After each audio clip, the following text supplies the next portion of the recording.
오늘 함께 하시는 하나님, 다른 말로 임마누엘이죠.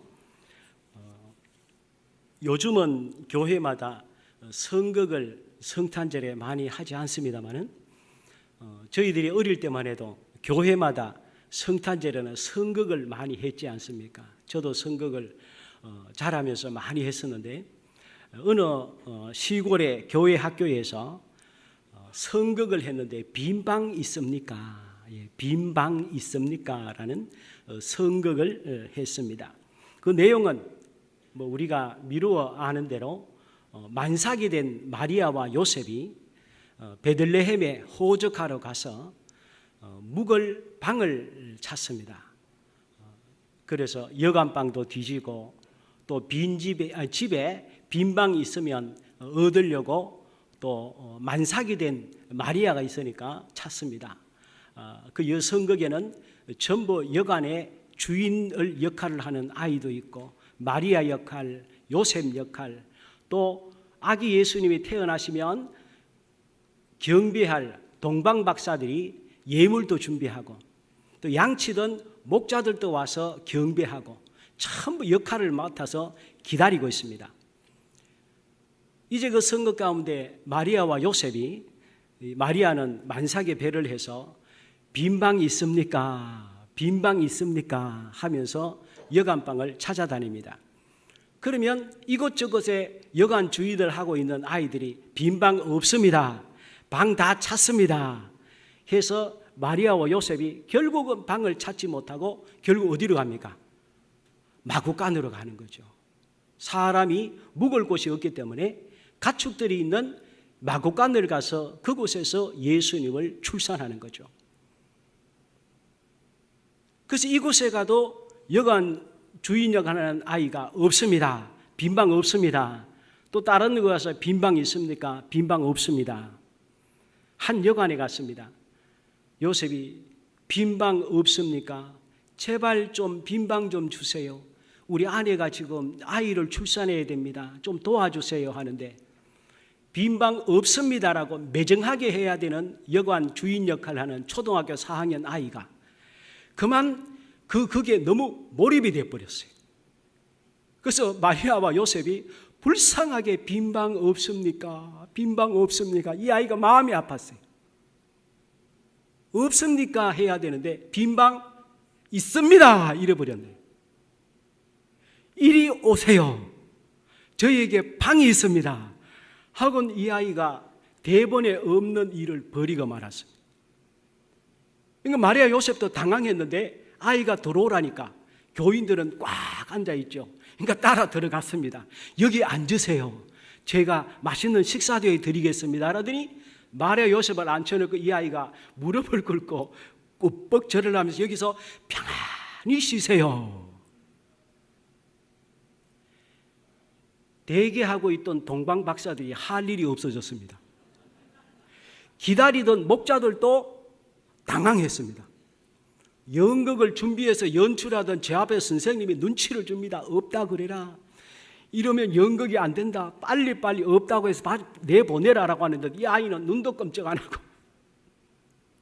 결국 그 선극은 그대로 끝이 나버렸어요. 진행이 안 되는 거예요. 그 모습을 보고 있던 온 교우들이 처음에는 너무 재미있게도 하고 교우들도 당황하다가 그 아이의 그 따뜻한 마음, 차마 이 두 분을 요셉과 마리아를 내보낼 수 없는 그 아이의 마음이 바로 우리의 마음이 의하지 않겠나라는 마음으로 온 교우들이 박수를 쳤습니다. 그래서 그 선극은 참 그대로 끝이 나버렸지만 그 교회에 너무 따뜻한 성탄절이 되도록 했다는 그런 이야기가 있습니다. 깊은 울림을 준 것이죠. 예수님은 이 세상에 우리와 함께 하시기 위해서 오신 하나님이십니다. 그래서 우리는 이 성탄절에 임마누엘의 하나님, 함께 하시는 하나님에 대해서 우리가 살펴보게 되는데 이 임마누엘의 의미는 구체적으로 어떤 뜻이 있을까요? 우리와 함께 하시고 오신 이 임마누엘의 의미는 먼저 구원하시는 하나님이십니다 라는 뜻이 있습니다. 오늘 우리가 예배를 시작할 때 샬롬, 임마누엘이라고 인사를 했습니다마는 지금도 유대인들은 실제로 사람들과의 만남에 샬롬이라고 하고 임마누엘이라는 인사를 합니다. 여러분 이스라엘에 전화를 한번 해보세요.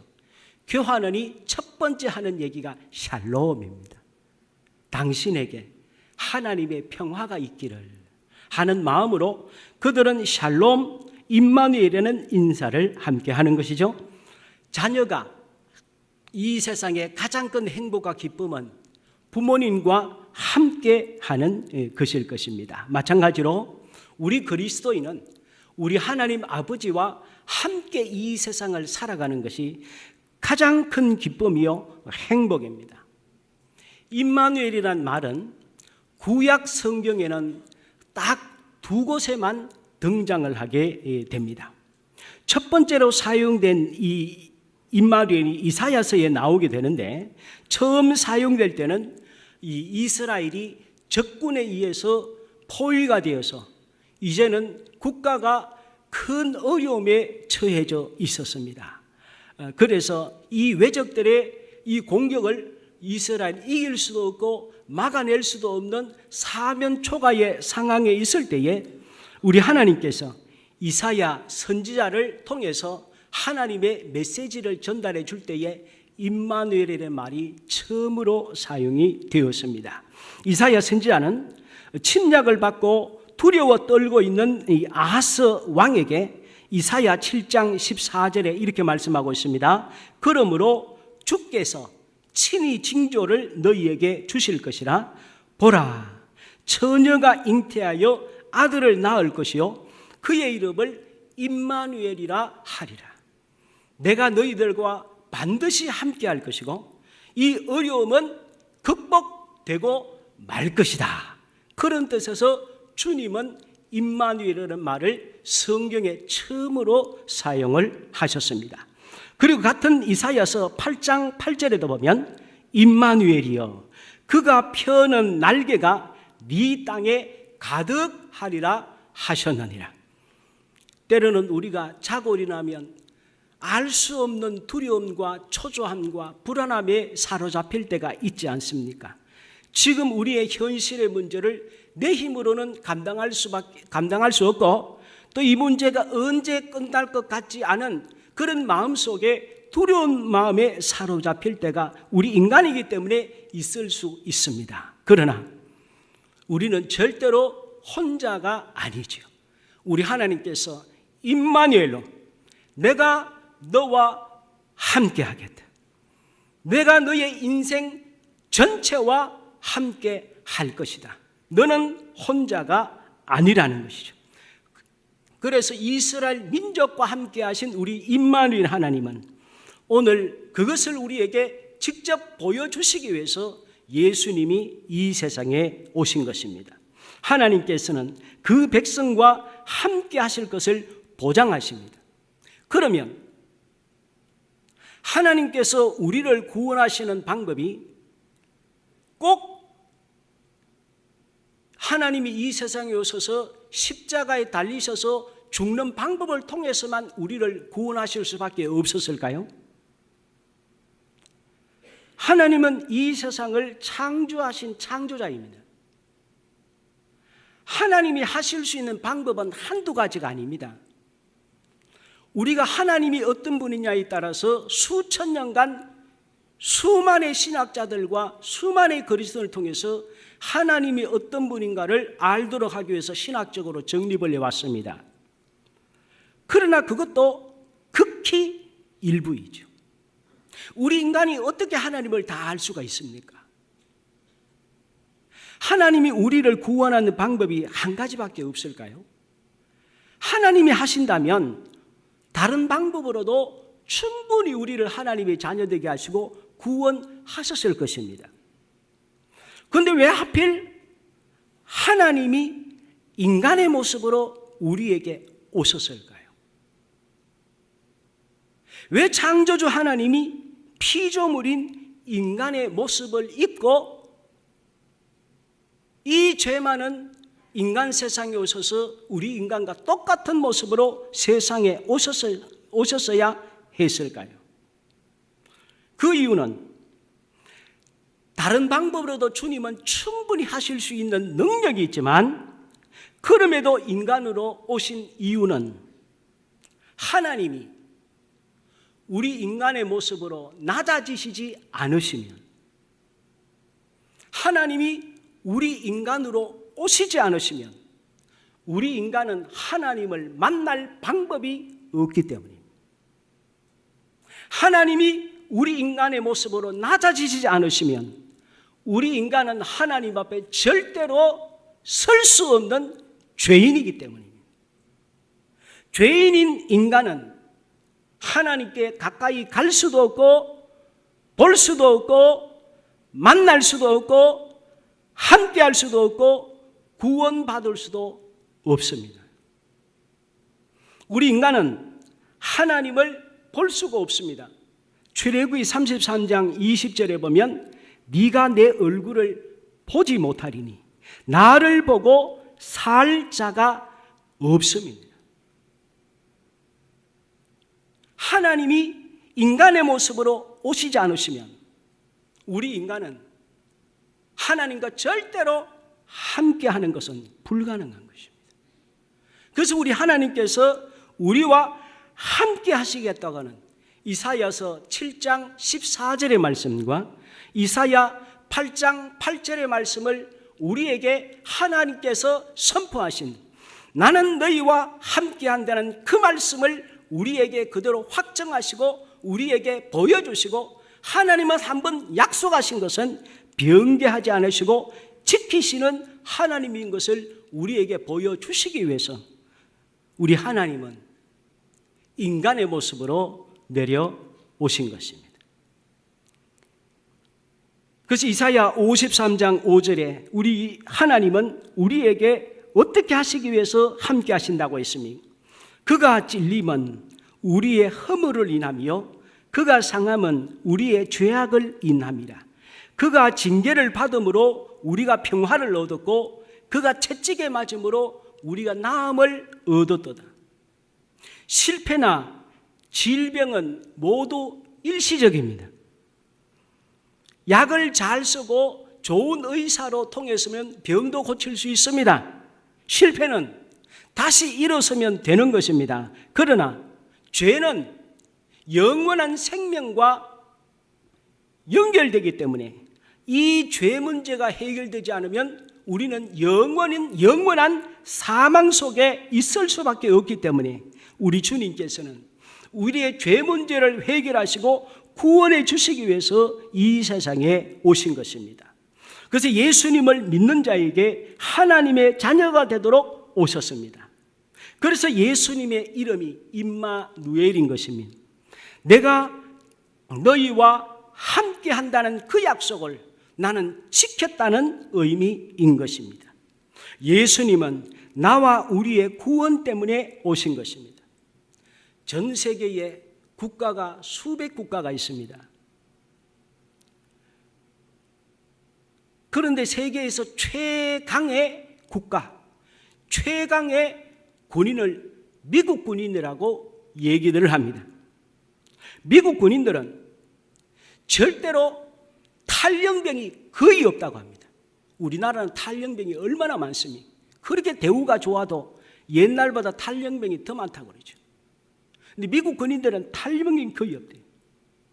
그리고 상명 하복을 거역하는 군인들이 거의 없답니다. 굉장히 자유롭고 자유분방하고 개인주의적인 삶을 살 것 같지만 그들은 질서를 철저하게 존중하고 어느 정도 선은 절대로 넘지 않습니다. 그래서 미국 군인들은 세계 최강입니다. 그러면 국가는 그들을 어떻게 대우하느냐? 국가는 자기 나라를 위해서 싸우다가 죽은 군인에 대해서는 반드시 뼈조각 하나까지 다 찾아낸다는 거예요. 다 찾아내서 국가를 위해 싸운 군인들의 명예를 세워주고 그 가족들에게 당신의 자녀가 국가를 위해서 싸운 것에 대해서 영예를 주는 것입니다. 그래서 전 세계에 오래전부터 미국 군인들이 세계에서 얼마나 많이 죽었습니까? 그들은 지금도 세계 방방곡곡 무인도 섬이든 어디든지 끝까지 추적을 해서 미국 군인들의 이 손가락 조각하는 뼈조각까지 다 찾아낸다는, 이것이 바로 국민을 사랑하고 국가를 존중하는 사람들의 모습인 것이죠. 미국 영화 가운데 라이언 일병 구하기라는 영화를 잘 아실 것입니다.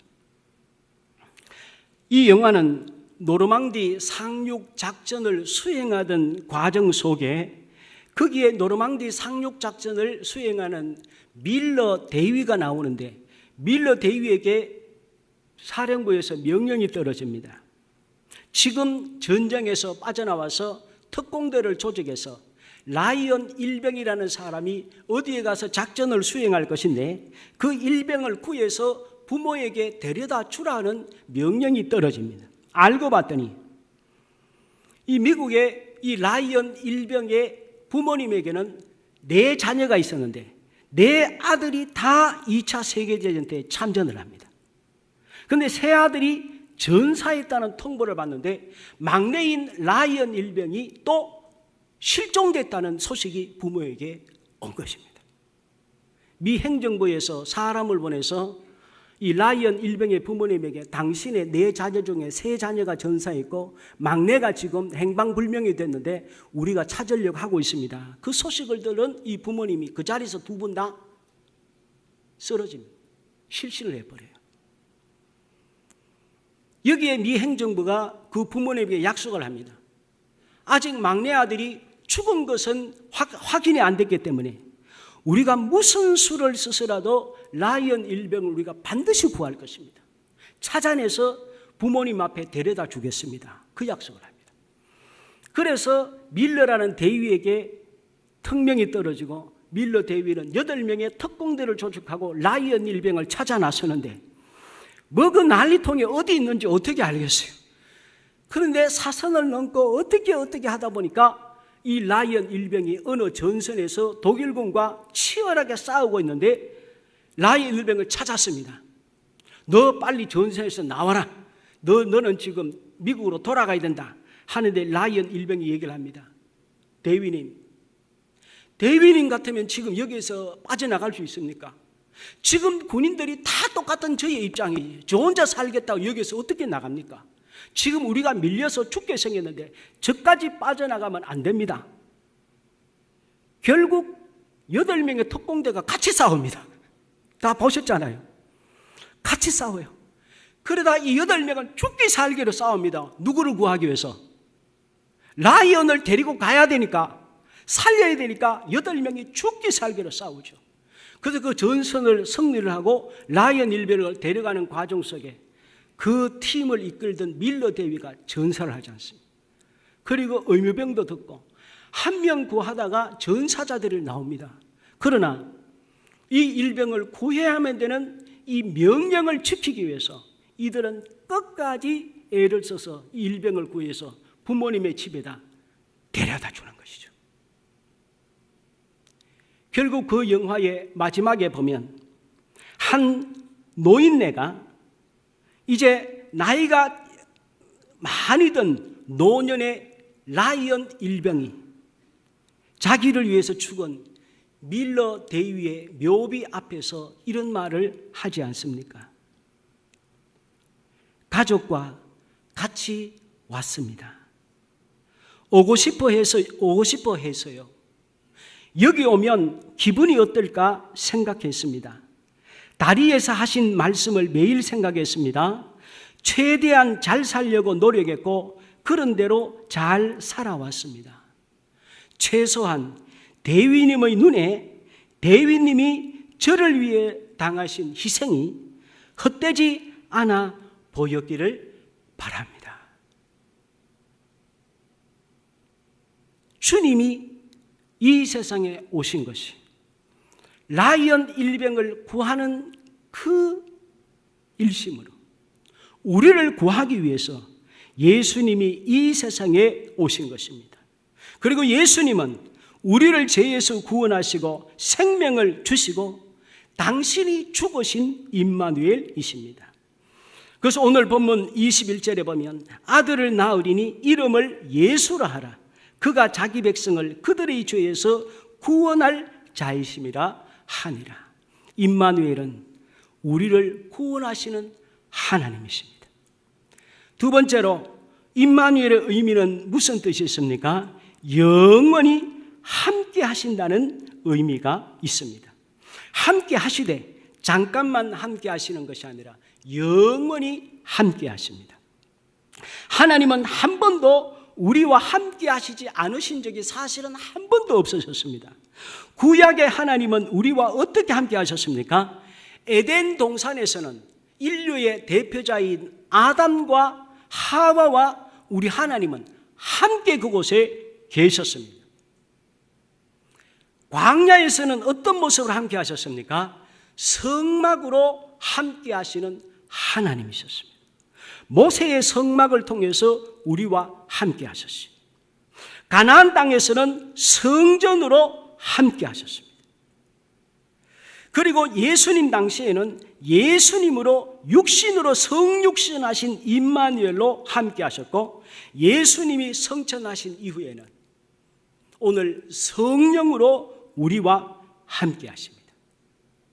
그리고 우리에게 교회를 세우시고 교회를 주신 것은 주님은 교회를 통해서 우리에게 임마누엘에 계신 것입니다. 고린도전서 3장 16절에 뭐라고 말씀했습니까? 우리 고린도전서 3장 16절 같이 한번 읽어보겠습니다. 시작.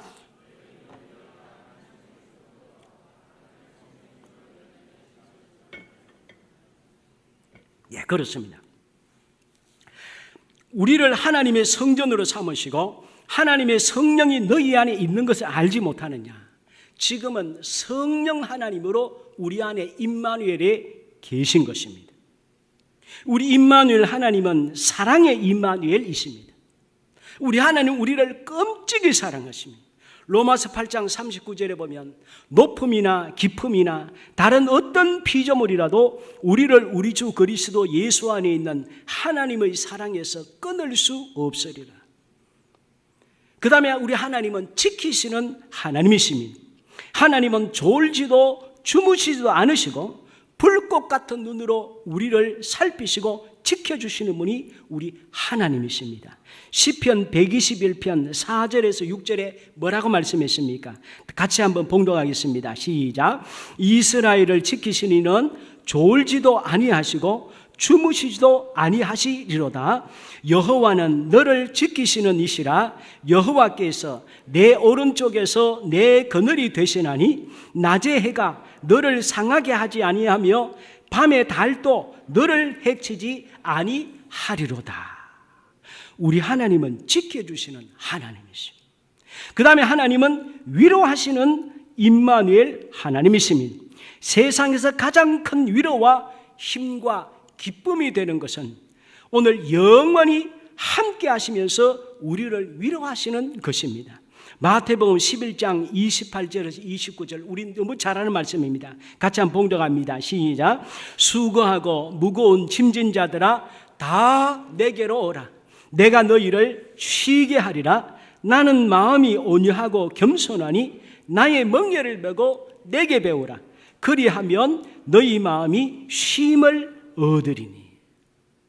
주님이 우리와 함께 계신다면 힘들고 어려운 일이 있어도 결코 두려워해야 될 이유가 없습니다. 우리 하나님은 어제도 함께 하셨고 오늘도 함께 하시고 내일도 함께 하십니다. 그래서 우리나라 교회들은 우리 교회도 그러지 않습니다만은 독일 루터 교회 같으면 성탄절에 4주 전부터 면류관을 하나를 두고 촛불을 켜고 그 다음 주에 면류관 하나 두고 촛불을 켜고 면류관 하나 두고 촛불을 켜고 그 면류관을 월계관이라고 그러죠. 월계관은 무엇의 상징입니까? 승리의 상징이죠. 우리 주님이 이 세상에 오셔서 죄를 이기시고 승리하셨다는 거죠. 성탄절이 있다는 것은 하나님이 승리하셨다는 것을 우리에게 말씀해 주고 있습니다. 그러므로 이 성찬들을 맞이하면서 요즘 우리나라의 방송에도 나왔습니다만 우리나라의 캐롤송이 안 들린대요. 그러고 보니까 진짜 캐롤송을 못 들어요.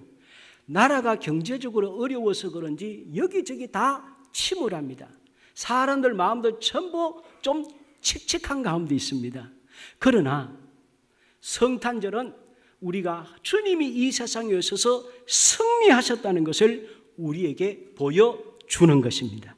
그러므로 임마누엘 하나님은 날마다 새 능력과 지혜와 담대함을 주십니다. 함께 하시는 임마누엘 하나님을 찬송하시면서 기쁨으로 이 성탄을 맞는 우리 모두가 되었으면 좋겠습니다. 마지막으로 한 말씀 읽고 마치겠습니다. 고린도전서 1장 18절 말씀 같이 읽습니다. 시작.